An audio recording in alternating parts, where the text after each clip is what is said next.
Assalamualaikum warahmatullahi wabarakatuh.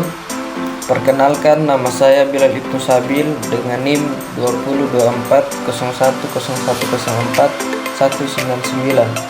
Saya mahasiswa dari IAIN Kendari, Prodi PGMI kelas E. Di video kali ini saya akan memenuhi tugas UAS mata kuliah pendidikan anti korupsi, anti narkoba, dan deradikalisasi. Tugas UASnya yaitu menjawab pertanyaan dari Bapak dosen pengampu.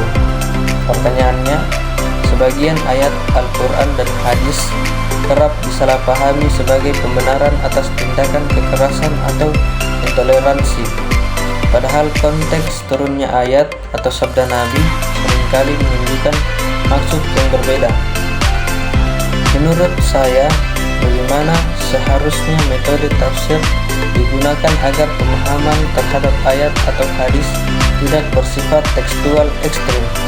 Itu pertanyaan yang pertama. Pertanyaan yang kedua, apakah saya setuju bahwa pemahaman literal terhadap teks agama berkontribusi pada radikalisme? Itu pertanyaan kedua. Dan pertanyaan ketiga, jelaskan dengan contoh dan argumentasi. Oke saja, di pertanyaan pertama tadi, bagaimana menurut saya harusnya metode tafsir digunakan agar pemahaman terhadap ayat atau hadis tidak bersifat tekstual ekstrim. Menurut saya, pemahaman terhadap ayat Al-Quran dan hadis harus dilakukan dengan pendekatan tafsir kontekstual, bukan hanya tekstual literal. Tafsir kontekstual mempertimbangkan sebab turunnya ayat atau asbabun nuzul, konteks sejarah, tujuan syariat, serta kondisi sosial masyarakat saat ini. Hal ini penting agar pesan agama tidak disalahartikan dan tidak digunakan sebagai pembenaran untuk kekerasan atau intoleransi.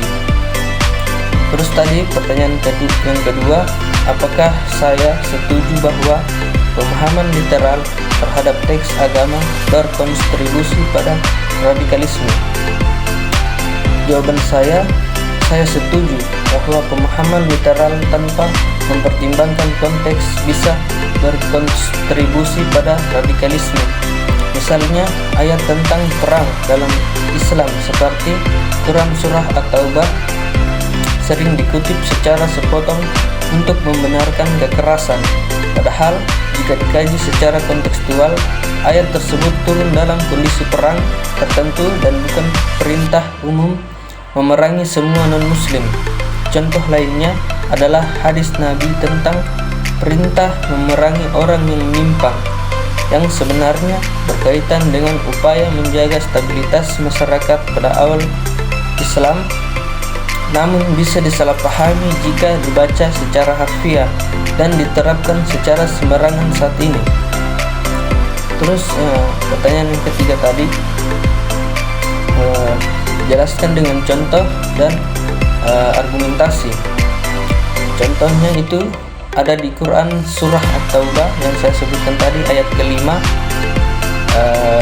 Bunyi ayatnya, bunuhlah orang-orang musyrik di mana saja kamu menemui.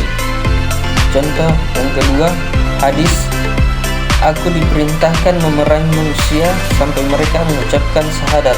Hadis riwayat Bukhari dan Muslim. Nah, itulah tadi video UAS mata kuliah pendidikan anti korupsi, anti narkoba, dan deradikalisasi. Saya akhiri dengan ucapan wabillahi taufiq wal hidayah.